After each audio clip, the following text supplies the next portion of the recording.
حي على الصلاة۔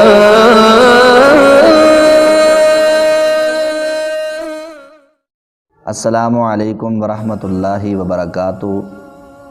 میرے معزز سامعین کرام، آج ہم آپ کو دو سجدوں کے درمیان کی دعا یاد کروائیں گے، اور یہ دعا ایسی ہے کہ جو دو سجدوں کے درمیان میں پڑھی جاتی ہے، جس میں وسیع کلمات جو ہیں ان کا ترجمہ آپ کے سامنے رکھنے جا رہے ہیں۔ حضرت ابن عباس رضی اللہ تعالی عنہ بیان فرماتے ہیں کہ رسول اللہ صلی اللہ علیہ وسلم یہ دعا جو ہے وہ دو سجدوں کے درمیان میں پڑھا کرتے تھے۔ یہ دعا ابو داود کتاب الصلاۃ باب الدعاء بین السجدتین کے اندر موجود ہے۔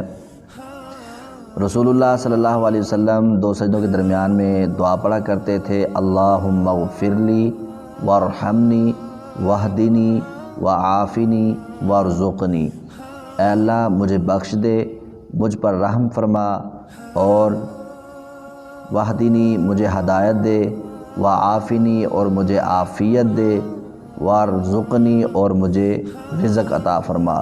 تو حضرات، جب ایک بندہ نمازی ہوگا اور اپنے ہر دو سجدوں کے درمیان میں یہ دعا پڑھے گا تو اس کے گناہ بھی بخش دیے جائیں گے، اس پر اللہ رب العالمین رحمت بھی فرمائیں گے، اور اللہ رب العالمین اس کو سیدھا راستہ بھی دکھائیں گے۔ اسی طرح اللہ رب العالمین اس کو عافیت بھی دیں گے۔ عافیت کا مطلب یہ ہے کہ ہر مصیبت پریشانی سے، اچانک حادثات سے اللہ رب العالمین اس کو بچائیں گے، اپنے حفظ و امان میں رکھیں گے، عافیت میں رکھیں گے، تندرست توانا رکھیں گے، وارزقنی اور اس کو رزق بھی عطا فرمائیں گے، کیونکہ وہ دعا اپنے لیے کر رہا ہے۔